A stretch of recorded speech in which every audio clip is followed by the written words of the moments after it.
Welcome to this third Quaker Focus programme presented by the Christchurch Quakers. In this programme, we shall be talking with Deborah Williams, Arthur Wells and Peter Lowe about the most well-known of the Quaker testimonies, that of peace. In 1987, following a long Quaker peace tradition, which stretches back to the 17th century, Quakers in Aotearoa made a statement on peace, from which the following is a quote. "We totally oppose all wars, all preparation for war, all use of weapons and coercion by force, and all military alliances. No end could ever justify such means."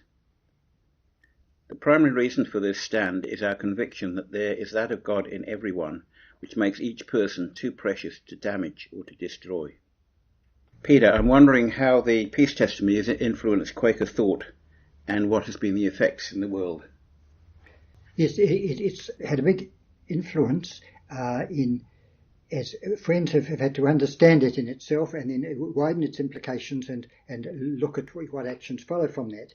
Whereas some religious groups oppose war and so on and withdraw from the world into their own little universe, friends have done rather the opposite. A British Quaker has said this 20 years ago.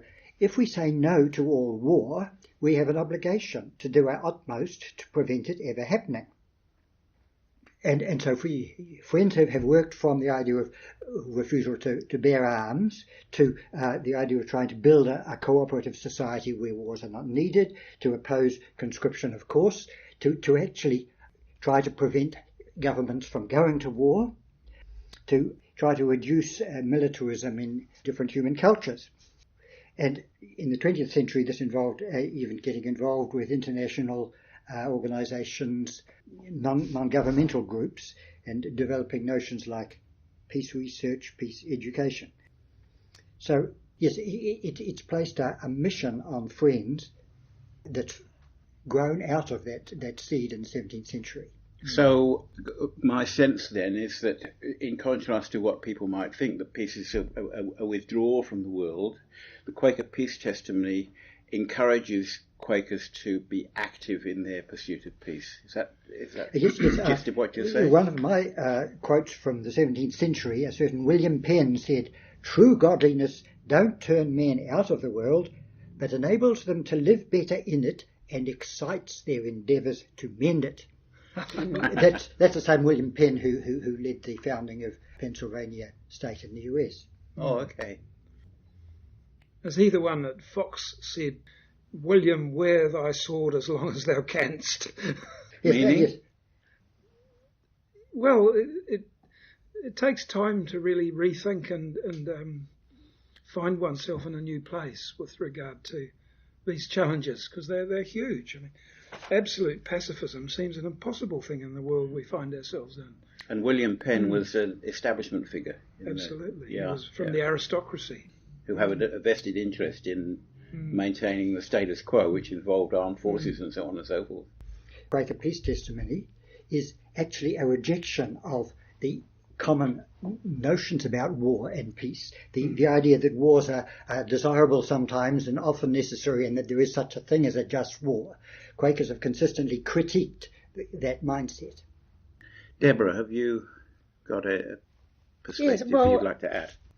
Sometimes actually Quakers have actually gone to war, but they've gone to war as stretcher bearers, or they've worked driving ambulances and doing other such things that are not directly in the war. Others have said absolutely no to participating in the war in any shape or form, and so those conscientious objectors have suffered imprisonment and lost their employment for their faith and for their beliefs. So that has been hard on them.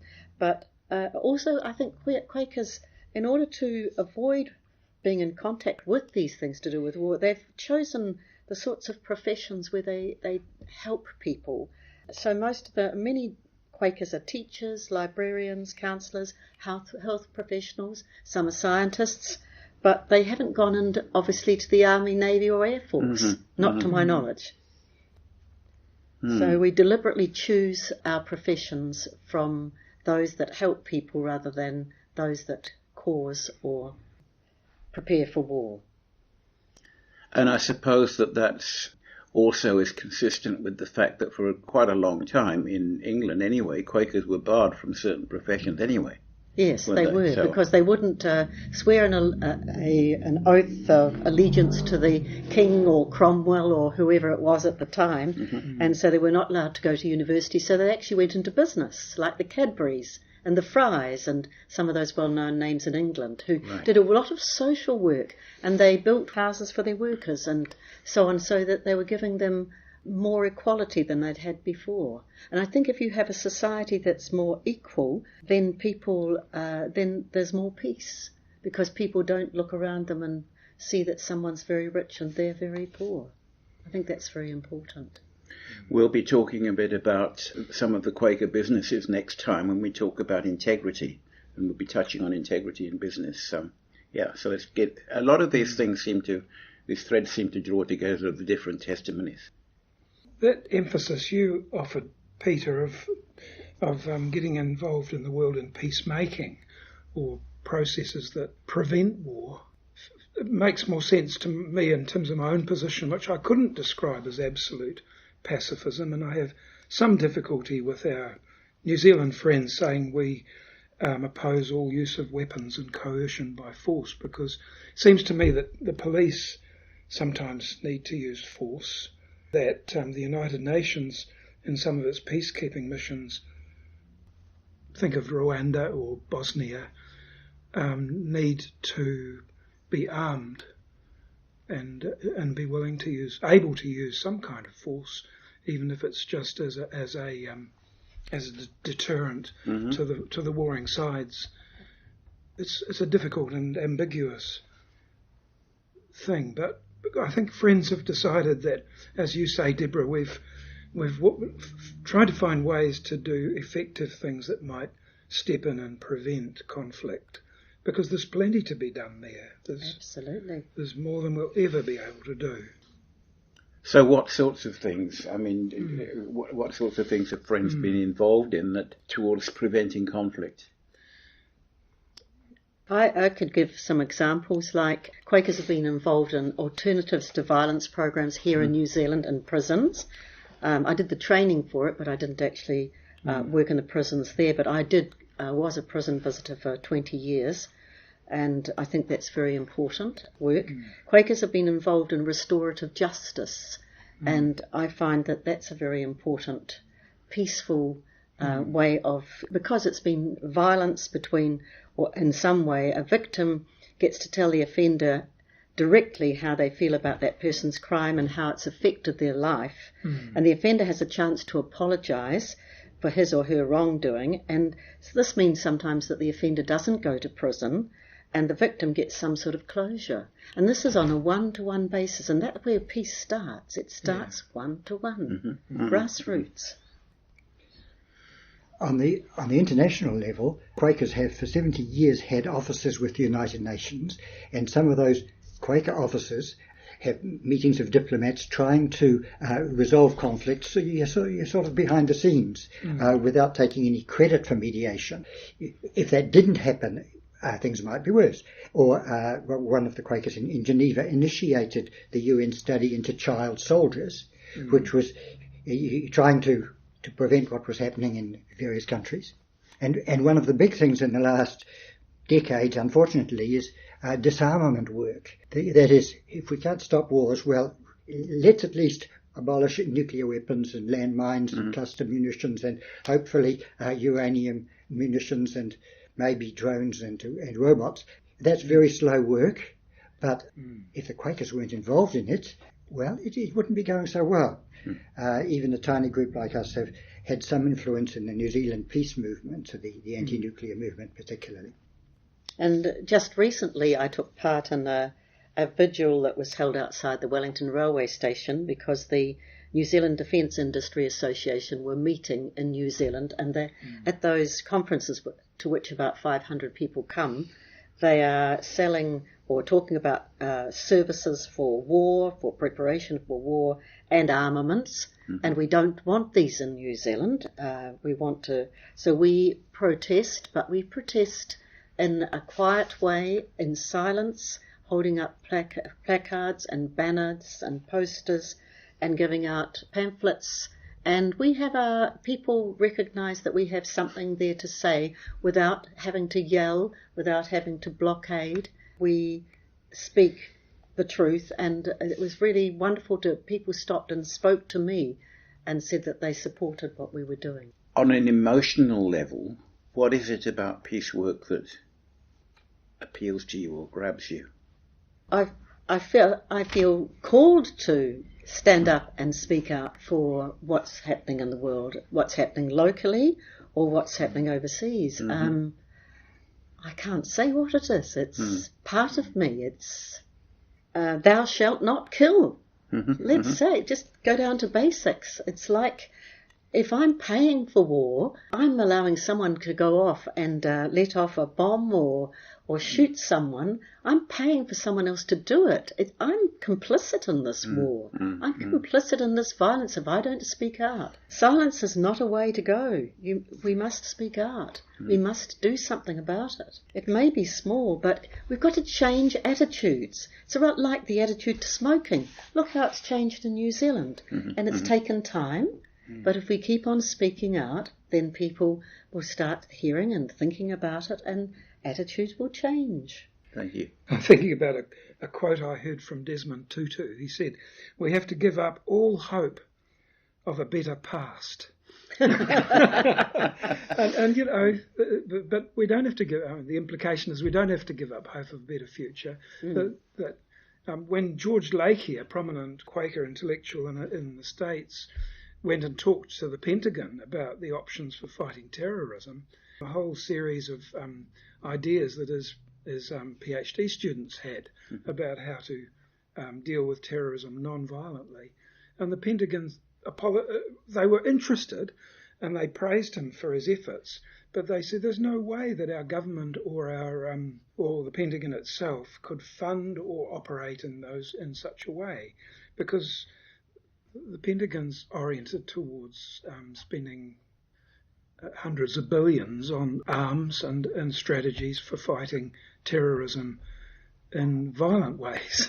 It's a whole industry. And the whole economy. And there are, yes, there are people there, and they're very, very, very wealthy people, and they have influence. And so it's a whole industry. And this is the thing that, that's a big job to fight against them. Fight in inverted commas, of course. And some of the ways that we know could influence terrorism is going right to where people are recruited as terrorists and coming to understand the sort of deprivation, the unemployment, the way their minds are changed and influenced to work for more economic opportunity for those people, for more respect for their religion, more the very things that have turned them intensely into hating the West don't actually have to stay like that. There are things that can be done. And they're also quite often traumatized people who've come from war zones in Africa or the Middle East, whose trauma can also be addressed. There are ways of working with traumatized people to heal their trauma. It's a restorative process that you described, essentially, Deborah, that they can be restored to a sense of belonging to a wider humanity, not having to live in intense enmity towards one part of humanity, the so-called West, if you like. And sometimes I just can't blame them for being paranoid about the West because of the way the West's behaving. So you see partly the problems of terrorism resulting from inequality, which is also an issue of peace and violence against people. Absolutely, yeah. I agree with that, yes. Now, in terms of methods, I'm glad that Arthur mentioned Lakey going actually to the Pentagon bosses. The tradition since the 17th century has had lots of Quakers writing letters to people in power, sending delegations. In fact, a phrase that's sometimes used is speaking truth to power. This has gone on in dozens of countries. Usually it seems to have no effect, but if it hadn't happened, things would be different. A lot of Quakers do this work not just as Quakers, but as part of groups with similar views. And so, for example, when we were debating the legislation about hitting children, I went to see my MP as part of an NGO group that didn't have a Quaker label at all, but it was consistent with my notion of how children should be brought up to be non-violent. So it's not just Quakers doing things as Quakers, but Quakers having influence in other organisations. Oh yes, well that's what I'm saying too about the New Zealand peace movement. There've been a lot of people who thought, well, I'm not opposed to all wars, but nuclear weapons are quite beyond the pale. Quakers have joined forces with like-minded but not same-minded people to campaign on that issue and others. Yeah, in personal terms, but it's been important in my own 25 or 30 years of working in stopping violence programs for men, which is quite outside the Quaker world of where we meet and so on. But I've taken inspiration from just sitting here in silence in this room year after year. It's a place of peace and withdrawal and steadying, the kind of stabilising of the determination to keep on going, because it's not always easy. It's like a powerhouse, I think. You come here and you go away with more power again to help you on your journey. But you can also do that yourself. But with the group, there's a new dynamic, isn't there, to uphold ourselves and uphold others. So that seems to be a thing that's missing in society to a large extent. The anyway, spiritual part of life. The quietness, the ability to withdraw, and whether you call it spiritual or whatever, the space in between. There's something George Fox said way back. We were talking before about whether he said it early in his life or later on deep reflection, but what he's recorded in his journal was when he was arguing with Cromwell about whether he was in fact some kind of terrorist in the English situation. He said, "I live in that life and power that takes away the occasion for all wars." And I find that incredibly moving and inspiring, that right at the point where he was probably going to be flung in prison and maybe killed again, he could say that. I think he was in prison 8 times and usually wouldn't have known he'd ever get out alive. So some of the initiatives that Friends have taken in the past, with things like the Friends Ambulance Unit, there was Friends won a Nobel Peace Prize at one stage. It's after the Second World War for relief work. For relief work, yeah. The Americans and the English in particular received that Nobel Prize. I probably gravitated myself into the Quakers because my dad was had refused a position as an officer in the Second World War and became a medical orderly and a stretcher bearer, and he worked alongside Quakers. And the way he described the Quakers to me somehow lodged in my thinking. And actually, Peter was the first Quaker I met in New Zealand, and talked to me a bit about it, probably well over 30 years ago. So here it is. Yes, now you mentioned the thing about some Quakers being thrown in prison not knowing if they'd ever get out. I think Quakers have a bias towards hope, that there is a sort of vision of the peaceable kingdom, some kind of better world that might come to pass whether we live to see it or not.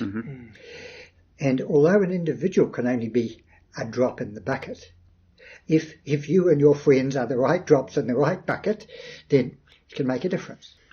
So I'm sort of wondering, Arthur, I know that you're aligned with Buddhism.